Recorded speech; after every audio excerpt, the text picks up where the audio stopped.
అందరికీ నమస్కారం. నా పేరు భీమరాజు. నేను పి గన్నవరం సర్కిల్ ఇన్స్పెక్టర్ని, డాక్టర్ బిఆర్ అంబేద్కర్ కోనసీమ జిల్లా.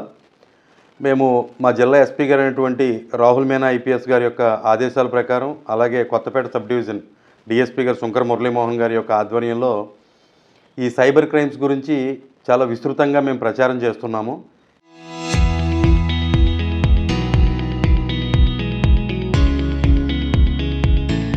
ఎవరైనా కూడా ఎటువంటి సైబర్ క్రైమ్కి సంబంధించి ఎటువంటి లింకులు కానీ, ఎటువంటి యాప్లు కానీ, ఏ విధమైన ఈ ఫోన్ కాల్స్కి కానీ స్పందించొద్దు అని చెప్పి మేము గతంలో అందరికీ కూడా చెప్పడం జరుగుతుంది.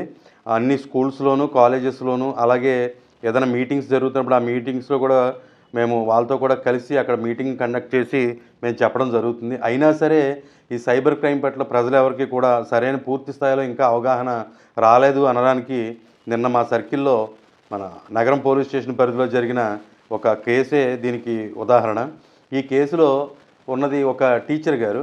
ఆ టీచర్ గారు ఫేస్బుక్ను స్క్రోల్ చేస్తున్నప్పుడు ఒక లింక్ ఒకటి కనిపించింది. ఆ లింక్ని క్లిక్ చేశారు.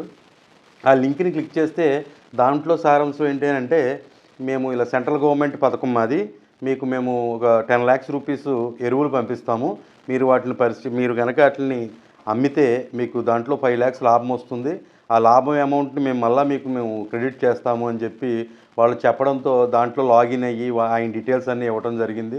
వాళ్ళు ఏదో బ్యాంక్ అకౌంట్లు పెడితే దానికి దఫదఫాలుగా అమౌంట్ కొడుతూ సుమారుగా 24 లక్షల రూపాయలు అమౌంట్ని దాంట్లో కొట్టడం జరిగింది.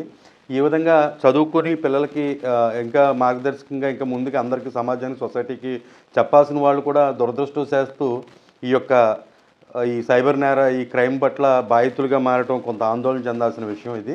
కాబట్టి దయచేసి ఈ కేసు విషయంలో ఎస్పెషల్లీగా ఈ 24 లక్షల రూపాయలు వాళ్ళకి కొట్టిన తర్వాత అదిగో వస్తుంది, ఇదిగో వస్తుంది అని చెప్పి అన్న తర్వాత లాస్ట్లో చివరిలో మేల్కొని ఆయన ఈ 1930 ఏదైతే మన సైబర్ సెల్కి సంబంధించి హెల్ప్ లైన్ నెంబర్ ఉందో ఆ నెంబర్కి 1930కి కాల్ చేసి దాంట్లోకి ఆయన డీటెయిల్స్ అన్నీ ఎంటర్ చేసి జరిగిన విషయాన్ని అంతా కూడా నమోదు చేస్తే వెంటనే ఏ అకౌంట్లకి అయితే ఈయన అమౌంట్ ట్రాన్స్ఫర్ అయ్యిందో ఇమీడియట్గా ఆ అకౌంట్లు ట్రాన్స్ఫర్ చేయడం, ఫ్రీజ్ చేయడం జరిగింది బ్యాంకు వారు. అలా ఫ్రీజ్ చేయడం వల్ల ఈయనకి 9,30,000 రూపాయలు ఈయన సొమ్ము ప్రస్తుతం ఆ అకౌంట్లో ఆగింది.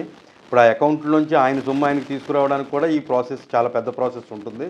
కాబట్టి ఈ 24 లక్షల రూపాయలు ఎవరో ముక్కు ముఖం తెలియని వాళ్ళకి ఒక లింక్ క్లిక్ చేస్తే వాళ్ళతో మాట్లాడి దఫదఫాలుగా వేసేయటం, తర్వాత ఆనాక చేతులు కాలిన తర్వాత ఆకులు పట్టుకునే చందంగా లాస్ట్ మినిట్లో మళ్ళీ 1930కి పెట్టడం, దాంట్లో 9,30,000 ఫీజు తీసుకోవడం, ఇవంతా కూడా ధర్మిలా జరిగింది.